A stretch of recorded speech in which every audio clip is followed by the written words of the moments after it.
ዛሬ በዚህ ቪዲዮ ላይ የምናየው የራስ እምነት ምንድነው? what is self confidence ሰልፍ ኮንፊደንሳችንን በራስ መተማመናችንን ደግሞ እንዴት አድርገን ማሳደግ እንችላለን፣ ቢልድ ማድረግ እንችላለን፣ እንዴት ምን አይነት ፕራክቲሶች ማድረግ አለብን የሚለውን ነገር በዛሬ ቪዲዮችን ላይ እናያለን። ከዛ በፊት ቻናሉን ሰብስክራይብ አድርጉ። ሰልፍ ኮንፊደንስ ወይም ደግሞ የራስ እምነት ማለት ወይም በራስ መተማመን ማለት ራስን መቀበል ማለት ነው። ወይም accepting yourself ራሱን የተቀበለ ሰው የተሰጠው ነገር ያለውን ነገር አምኖ የተቀበለ ሰው በራሱ የሚተማመን ሰው ነው። ምክንያቱም ብዙ ሰዎች እኮ በራሳቸው የማይተማመኑት ራሳቸውን ስለሚዋሹት ነው። ራሳቸውን ያልሆኑትን ነገር ሲሆኑ ራሳቸውን ያልተቀበሉ ሰዎች ናቸው ብዙ ጊዜ ሰልፍ ኮንፊደንስ የሌላቸው ሰዎች የሚባሉት። ስለዚህ በራስ መተማመን ወይም በራስ እምነት ማለት accepting yourself ራስን መቀበል ማለት ነው። በሳይኮሎጂ ዓለም ውስጥ የራስ እምነት ማለት ከሰልፍ ኤፊሺየንሲ ጋር ይያያዛል። ይህን ሐሳብ ያቀረበው ታዋቂው ሳይኮሎጂስት አልበርት ባንድራ ነው።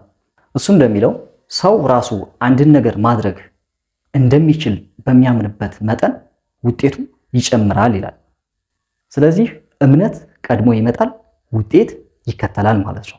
ሰው ያመነው ነገር የምናገኘው እንደማለት ነው። ያ ማለት አንድ ሰው በውስጡ ያለው እምነት ሲጨምር ወይም ደግሞ ለዛ ነገር ያለው እምነቱ ከፍተኛ ሲሆን ያንን ነገር ያ ውጤት የሚያስበው ውጤት መምጣቱ አይቀርም ማለት ነው። ስለዚህ እምነት ቀድሞ ይመጣል፣ ውጤት ይከተላል ማለት ነው። ሰው በራስ ማመን ማለት ይሄ ነው። ግን ለመሆኑ ራሳችን ላይ እንዴት ነው እምነታችንን እንጨምር እንችለው? እንዴት ነው how to practice እንዴት በምን አይነት መልኩ ፕራክቲስ ብናደርግ ነው በራሳችን መተማመን ደረጃ ላይ የምንደርሰው የሚለውን ነገር ደግሞ በስድስት ነገሮች ላይ ተመስርተን እንመለከታለን ማለት ነው። የመጀመሪያው change your body አሁን ያለን የሰውነት አቋም ወይም ደግሞ የሰውነትን ሁናቴ መቀየር ነው። ያ ማለት ሰውነታችን አእምሯችንን ያስተምረዋል ተብሎ ይታሰባል በሳይኮሎጂ። ያ ማለት የሰውነት አቋማችንን መመልከት፣ ሰውነታችንን ቀና ማድረግ፣ ቦዲ ስትራክቸራችንን መመልከት፣ እስከዛሬ ከነበረው የሰውነት ሁኔታ ያቋቋም ሊሆን ይችላል፣ ያረማመድ ሊሆን ይችላል፣ ያቀማመጥ ሊሆን ይችላል፣ ያነጋገር ሊሆን ይችላል። ሰው ማንኛውም ነገር የሰውነታችንን እንቅስቃሴ ኮንትሮል ማድረግ ይሄ መጀመሪያው ነው። ትከሻን ቀና ማድረግ፣ እጃችንን ከፈት ማድረግ፣ ራሳችን እንደዚህ ከምናጠብ ሰውነታችንን አጥብበን ከምንቀመጥ ይልቅ ይሄ የቤታችንን ስሜት ነው የሚያሳየው። ሰውነትን አጥቦ መቀመጥ፣ ሰውነታችንን ለቀቅ ማድረግ፣ ትከሻችንን ቀና ማድረግ ይሄ አንዱ በራስ መተማመናችን ወይም በራሳችን እንዲናምን የሚያደርገን የሰውነት እንቅስቃሴ ወይም ነው። ሁለተኛው በራሳችን እንዲናምን ከሚያደርጉን ተግባራዊ ነገሮች ውስጥ ሁለተኛው create a small victory ምን ማለት ነው? ትንንሽ ድሎችን መፍጠር ነው። ላቅ የሆነ እምነት በትናንሽ ድሎች ይገነባል። small victory ማለት ትንሽ ድሎችን መለማመድ፣ ከትንሽ ድሎች መነሳት። አእምሮ ድል ይወዳል። ማሸነፍን ጀምሮ መጨረስን ይወዳል። እነዛ ነገሮች ደግሞ የምናደርገው ከትንሽ ነገሮች በመነሳት ነው። ከትናንሽ ነገር ተነስተን ዲል ማድረግ። ለምሳሌ በየቀኑ 10 ደቂቃ መጽሐፍ ማንበብ፣ በየቀኑ ሁልጊዜም 10 ደቂቃ መጽሐፍ ማንበብ፣ 10 ደቂቃ ስፖርት መስራት፣ 10 ደቂቃ ጸሎት ማድረግ ሊሆን ይችላል። ገብቷችኋል? በጧት መነሳት ሊሆን ይችላል። ስለዚህ እነዚህን በየቀኑ ማድረግ፣ ለምሳሌ እነዚህ ነገሮች ቀላል ነገሮች ናቸው። 10 ደቂቃ ስፖርት መስራት፣ 10 ደቂቃ ማንበብ፣ 10 ደቂቃ ጸሎት ማድረግ፣ 10 ደቂቃ ያ ማለት በጧት መነሳት።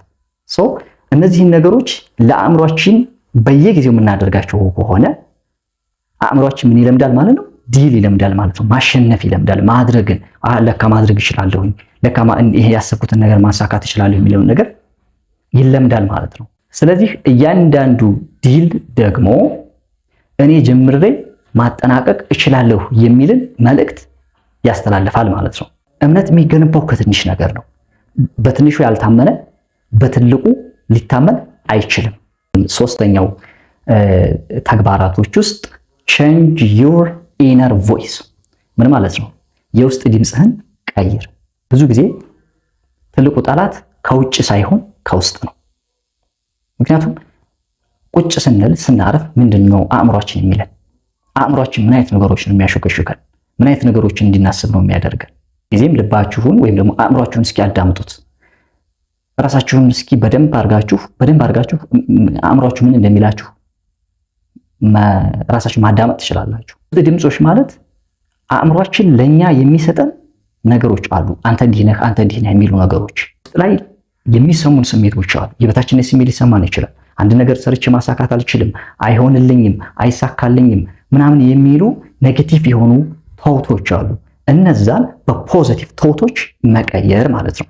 ይሳካልኛል፣ እየተሳካልኝ ነው፣ ማድረግ እችላለሁኝ፣ ምናልባት ብሳሳትም ማስተካከል እችላለሁ በሚሉ የሌሎች ፖዚቲቭ የሆኑ ተውቶች መቀየር ማለት ነው። ይሄን ነገር በየጊዜው በአእምሯችን ውስጥ ማመላለስ መቻል በራሳችን እንድናምን ወይም በራስ መተማመናችን እንደገና እንዲገነባ ማድረግ ይችላል። ታላቁ ቦክሰኛ ሙሐመድ አሊ ሁላችሁም ታውቁታላችሁ ብዬ አስባለሁ። ከተሸነፈ በኋላ እንኳ አይ አም ዘ ግሬት ብሎ ይናገር ነበር። ከተሸነፈ በኋላ ራስ መተማመኑ ያ በውስጡ ያለው ሀቢት ያ በውስጡ ያለው የውስጥ ማንነቱ እምነቱ እንዳይሸረሸር ለማድረግ ራሱን የሚጠብቅበት መንገድ ኮንትሮል የሚያደርግበት መንገድ ነው። አራተኛው ዶንት ኮምፔር ዩርሰልፍ ቱ አዘርስ፣ ራሳችንን ከሌሎች ሰዎች ጋር አለማነጻጸር። ምሳሌ ሶሻል ሚዲያ ላይ ሰዎች ምርጡን ነገር ጥሩን ነገር እያመጡ ይፖስታሉ፣ በቪዲዮ ያሳያሉ፣ በተለያየ መንገድ ሪአክት ያደርጋሉ። እኛ ደግሞ ጉድለታችንንም ጠንካራ ጎናችንንም እናውቀዋለን። ስለዚህ የሌሎች ሰዎችን እኛ የምናየው ጥሩ ነገሮች ነው። እነዛ ሰዎች ጉድለታቸውን፣ ዊክነሳቸውን፣ ድክመታቸውን ነገር አያሳዩ። በተለይ አሁን በሶሻል ሚዲያ ዘመን ትልቁ ችግር ይሄ ነው። ሶሻል ሚዲያ ላይ የሚወጡ ሰዎች ፖስት የሚያደርጉት ፎቶም ሊሆን ይችላል፣ ቪዲዮ ጥሩን እየመረጡ ነው። ጠንካራውን ነገር እየመረጡ ነው። እኛ ደግሞ ደካማ ጎናችን እናውቀዋለን። ስለዚህ ራሳችንን ከነሱ ጋር እናነጻጽርና እነሱ ፐርፌክት እንዲሆኑ ምንም አይነት እንከንና ጉድለት እንደሌለባቸው አድርገን ምን እናደርጋለን ማለት ነው? ራሳችንን እንቆጥረዋለን። ይሄ በጣም አደገኛ የሆነ ነገር ነው። ከነሱ ጋር ኮምፔር ውስጥ እንገባለን። ራሳችንን ኮምፔር እናነጻጽርና ለራሳችን ያለን ግምት የሚሆነው ይቀንሳል ወይም ይወርዳል ማለት ነው። የሚገነባ ሰው ከሰው ጋር መነጻጸር የለበትም። ራስን እንደ ዲፈረንስ ነው ማየት ያለብህ። ራስን እንደ ዩኒክ ነው ማየት ያለብህ። ራስን ልዩ እንደሆንክ፣ አንተ የተለየህ እንደሆንክ፣ የራስህ ልዩነት በራሱ ትልቅ ነገር እንደሆነ ማያሳየት ነው እንጂ በት ዮርሰልፍ ግን ራሳችሁን ከትናንትናው ማንነታችሁ ጋር ማነጻጸር ነው ትልቁ ትምህርት። ልናገር የፈለኩትም ነገር ይሄ ነው። አንተ ጋር ብቻ መሆን አለበት። ትናንትና ምንድን ነበረ ጉድለታችሁ? ከዚህ በፊት ምን አይነት ዊክነሶች ነበሯችሁ? እነዛን እውነት የትናንትናው ማንነታችሁ ዛሬም እንዳለ ነው ወይስ ደግሞ ቀይራችሁታል? ትናንትና የማታውቁት ነገር ዛሬ የምታውቁት ነገር ምንድን ነው? ከትናንትናው ማንነታችሁ ዛሬ በምን ትሻላላችሁ? በምን ይሻላሉ? ዛሬ ምን አይነት ለውጦች፣ ምን አይነት ማይንድ ሴት ቢልድ አድርጊያለሁ? ምን አይነት ነገሮች፣ ምን አይነት ክህሎቶችን ተምሬያለሁ? ከትናንትናው እናንተ ጋር ነው ኮምፔር ማድረግ ያለባችሁ ራሳችሁን እንጂ ከሰዎች ጋር መሆን የለበትም። አምስተኛው ደግሞ ምንድን መሰላችሁ? ፌስ ዩር ፊርስ ስሞል ኢንክሪመንትስ። ፍርሃትን ትንሽ መጋፈጥ ልመድ። ፍርሃት በመሸሽ አይቀንስም፣ በነገራችን ላይ በመጋፈጥ እንጂ። ፍርሃትን ምንድን ነው ማሸነፊያው? ፍርሃትን የምናሸንፍበት ነገር ምንድን ነው? ፍርሃትን በመሸሽ ሳይሆን የምናሸንፈው በመጋፈጥ ነው። ለምሳሌ በሰዎች ፊት መናገር ትፈራለህ። ይህን ነገር የሚያስፈራው ሰው ማድረግ የሚገባው ነገር ምንድን ነው? በመጀመሪያ ከጓደኛ ጋር ፊት ለፊት መለማመድ። ምሳሌ ሁለት ጓደኞች አሉ ወይም አንድ ጓደኛ አለ። እሱ ጋር የሆነ ነገር ኮንቨርሴሽን ማድረግ፣ የሆነ ንግግር ማድረግ በአንድ ሰው ፊት፣ በሁለት ሰው ፊት። ከዛ ሰፋ ባለ ግሩፕ ውስጥ ከ5 በላይ በሆኑ ሰዎች መካከል ደግሞ ንግግር ማድረግና መለማመድ። ከዛ እንዲሁ እያለ ከ20 እስከ 30 ባሉ ሰዎች ውስጥ አሁንም ኮንቨርሴሽን ማድረግ፣ ንግግር ማድረግ እያለ በሚቲንጎች ላይ፣ በክላስ፣ በተለያዩ ቦታዎች ላይ፣ በተለያዩ ኢቨንቶች ላይ ንግግር እያደረጉ መለማመድና ፍርሃትን መስበር። ፍርሃትን ትንሽ መጋፈጥ ያስፈልጋል። የሚያስፈራ ነገር ይኖራል። በነገራችን ላይ ፍርሃት የተወለድንበት ሳይሆን ኋላ የመጣ ነገር ነው። ይሄን ኋላ የመጣ ነገር ወይም ደግሞ ይሄን ፍርሃት የሌለበት ሰው የለም በነገራችን ላይ። ፍርሃትን ግን ማሸነፍ ይቻላል። ፍርሃት ማሸነፍ የሚቻለው ደግሞ በመሸሽ በጀርባ በመሄድ አይደለም። ፍርሃትን ፊት ለፊት በመጋፈጥ ነው። ዛሬ ፍርሃት የለባቸውም፣ ራሳቸውን መግለጽ ይችላሉ።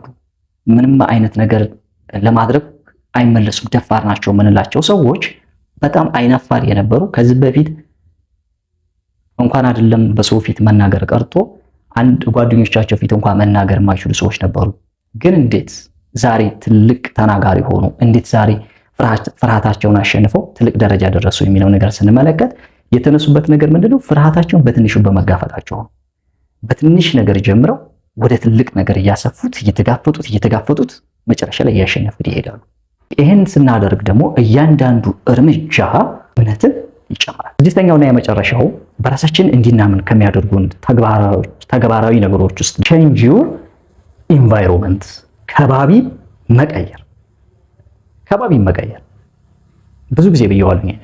አንድ ሰው አንድን ነገር ለማሳካት ሲያስብ፣ አንድን ነገር ለመለወጥ ከፈለገ ከባቢውን መቀየር አለበት፣ ሰርክሉን መቀየር አለበት፣ ኢንቫይሮንመንቱ መቀየር አለበት። ሁልጊዜም የሚቀንስህ ሰው ጋር ከሆንክ እምነትህ ይቀንሳል። የሚያበረታቱህን ሰዎች ፈልግ። ምሳሌ ደፋር መሆን ከሆነ የምፈልገው ደፋር ሰዎች ጋር ሁን። ጎበዝ መሆን ከሆነ የምፈልገው ጎበዝ ሰዎች ጋር ሁን።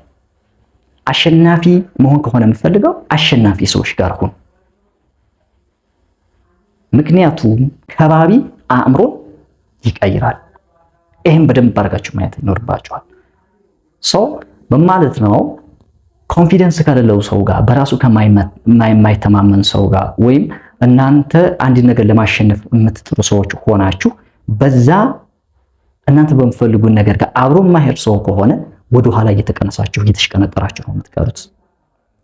ስለዚህ አሸናፊ መሆን ከፈለጋችሁ ከአሸናፊ ሰዎች ጋር፣ የሚያበረታቷችሁ ሰዎች ጋር መሆን ያስፈልጋል። አለበለዚያ ወደ ኋላ እየተሽቀነጠራችሁ ነው የምትቀይሩት። ምክንያቱም አካባቢ ወይም ደግሞ ከባቢ አእምሮን ይቀይራል። የከባቢን ሁኔታ በጣም ከባድ ነገር ነው። ከባቢን ተቋቁሞ ስኬት ማሳካት በጣም ከባድ ነገር ነው። ስለዚህ በራሱ ላይ እምነት እንዲጨምር የሚፈልግ ሰው ከባቢውን መቀየር አለበት። ምሳሌ እናንተ የሚያሰቃያችሁ ድፍረት፣ በሰው ፊት መናገር፣ ኮንፊደንሻል መሆን ከሆነ ኮንፊደንስ ካላቸው ሰዎች ጋር መሆን አለባችሁ። ምክንያቱም የግድ ተጋግጣችሁም ቢሆን ኮንፊደንሻል ትሆናላችሁ እንጂ ራሳችሁን በየጊዜው ከሚቀንሱ ሰዎች ጋር የእናንተን ዓላማና ራዕይ ከማያሳኩ ወይም ደግሞ እንደ ግብአት ከማትጠቀሙባቸው ሰዎች ጋር ጊዜያችሁን ማጥፋት የለባችሁም። እንደዛ የምታደርጉ ከሆነ ግን ወደኋላ እየተሽቀነጠራችሁ እየቀራችሁ እንድትሄዱ በር መክፈት ሊሆን ይችላል ማለት ነው። የራስ እምነት በአንድ ቀን ውስጥ የሚገነባ ነገር አይደለም።